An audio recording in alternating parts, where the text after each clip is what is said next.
वालेकुम। इस वक्त मैं मौजूद हूँ यहाँ पे हमारे मुंतखब MNA नवाबज़ादा शालिम साहब के साथ। तो अभी हाल ही में ये रिपोल के मरहले से गुज़रे हैं।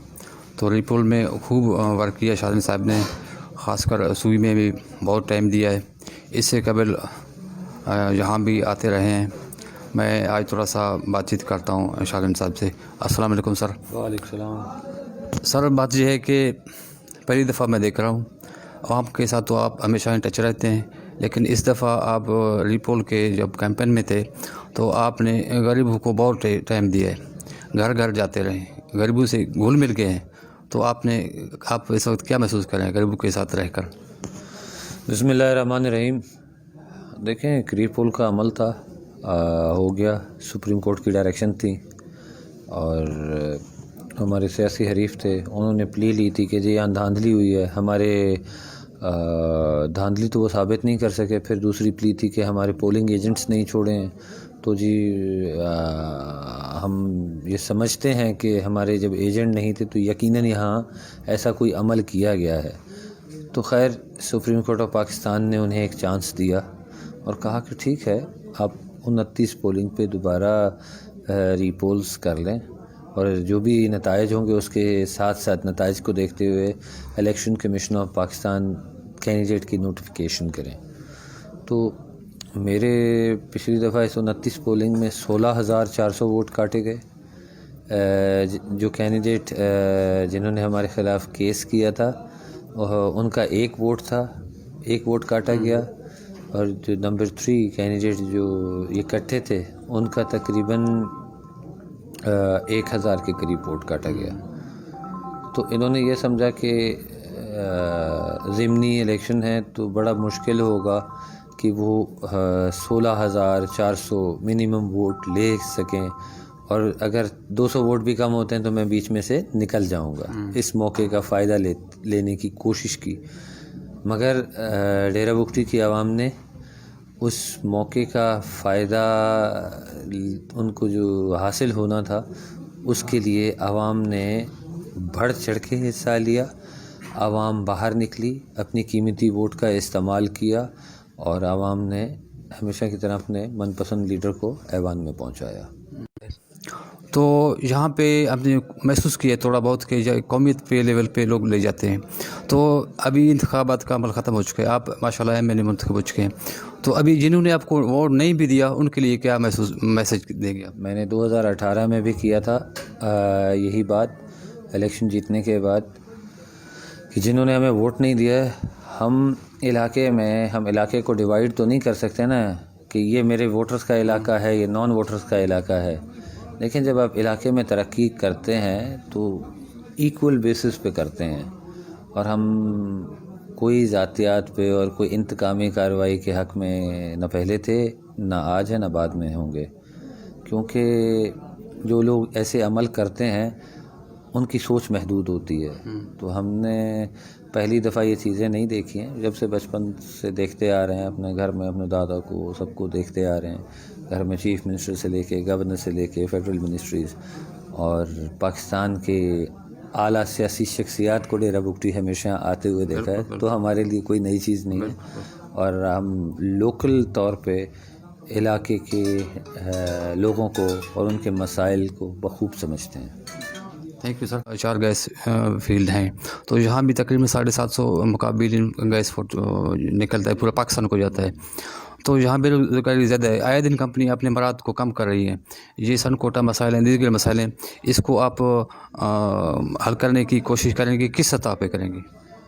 आपकी शायद नज़र से गुज़रा नहीं है, ये हमारे रीपोल से पहले जब तक हमें हमारा नोटिफिकेशन सस्पेंड नहीं हुआ था, उससे पहले हमने एक मीटिंग बुलाई थी, उसको मैं ख़ुद चेयर कर रहा था। हमारे साथ फेडरल पेट्रोलियम सेक्रेटरी, सारे MDs मौजूद थे। उधर ये तमाम बातें उठाई गई। लेबर का एग्रीमेंट है, लेबर के इलेक्शंस हैं, PPL का एक एग्रीमेंट ड्यू है गवर्नमेंट के साथ, जिसमें ज़ाहिर है MNA जो है चेयरमैन है उसका, डिस्ट्रिक्ट लेवल पे जो भी डेवलपमेंट होंगे कंपनीज़ करना चाहेंगी और वो बता सकते हैं इलाके के और लोगों के सूरत हाल को देखते हुए। اور وہ سارے پائپ لائن میں ہیں. بیچ میں کوئی 6 مہینے کا پیریڈ تھا کیونکہ بلوچستان میں ہائی کورٹ جو ہے ان میں ہائی کورٹ کے جج صاحب ایز اے ٹریبونل کام کر رہے تھے. ان کے فیصلے سے لے کے پھر سپریم کورٹ کے فیصلے کے آنے اور الیکشن کنڈکٹ ہوتے ہوئے آل ٹوگیدر کچھ 6 مہینے کا پروسیس لگا, جبکہ ہمارا سسپینڈ ہوا نوٹیفیکیشن, اور ابھی شکر ہے کہ نوٹیفائی دوبارہ ہو گیا. تو اس پیریڈ میں نہیں ہو سکا, 6 مہینے ادھر رک گئے, چیزیں اسٹینڈ سٹل ہو گئیں. ابھی انشاءاللہ کہہ رہے ہیں کہ دسمبر کے پہلے ہفتے میں اسمبلی شروع ہوگی, اور پھر جو ہے اس کے بعد ظاہر ہے ہماری کمیٹیز ہیں, ان میں بھی اس بات کو سامنے لے کے آئیں گے اور کوشش کریں گے کہ پرائم منسٹر سے بھی بات کریں اور وہاں کے سیکرٹری سے بھی کہ اس چیز کو جلد سے جلد دیکھا جائے اور ہائی لائٹ کیا جائے اور لوگوں کے مسائل کو جلد سے جلد حل کیا جائے. یہاں جو ہمارے ڈسٹرکٹ لیول پہ جو بجٹ آتے رہے ہیں وہ زیادہ تر کرپشن کے نظر ہوتے رہے ہیں. آیا آپ جو یہاں بجٹ لائیں گے, جہاں جو انویسٹ کریں گے, اس کے لیے کوئی میکینزم تیار کیا ہے کہ اس میں کرپشن ہو, شفافیت ہو؟ دیکھیں, ڈیرہ بگٹی میں شروع سے شفافیت تھی. میں پچھلے 12 سال کا جو آپ کہہ رہے ہیں نا, پہلے نہیں, وہ صرف پہلے سے بعد جو یہاں جو تک. اور جمہوری وطن پارٹی ایک واحد جماعت ہے پاکستان کی جس پہ 1 روپے کی کرپشن نہ جمہوری وطن پارٹی کے لیڈر فاؤنڈر نواب اکبر خان بگٹی پہ اور ان کی پوری جماعت پہ صحیح یا غلط نہیں لگے آج تک. تو انشاءاللہ اسی پیٹرن کو آگے لے کے چلیں گے کہ کسی قسم کی کرپشن ایلیگیشن صحیح یا غلط ہم پہ نہ لگے, کیونکہ ہم اس چیز کا حصہ نہیں ہیں, اور ہم اس کو مانیٹر کریں گے اپنے لیول پہ بھی, اور اپنے ڈپٹی کمشنر کو بھی کہیں گے, اور جو بھی ضلعی انتظامیہ ہیں اور فیڈرل گورنمنٹ کو بھی ریکویسٹ کریں گے کہ وہ بھی اسے مانیٹر کرے کہ جو بھی اسکیمات آتی ہیں, جو بھی ڈسٹرکٹ لیول پہ اور میرے کانسٹیٹوئنسی لیول پہ جو تقریباً 4.5 پونے 5 ضلعوں پہ مشتمل ہے, ادھر کام شفافیت سے ہو, اور جو ہو تو اس کا اصل فائدہ عوام کو ہو. یہ نہ ہو کہ صرف کام نکالنے اور دکھانے کی حد تک ہو, نہیں, اس کا حقیقی فائدہ ادھر کے عوام کو ہونا چاہیے.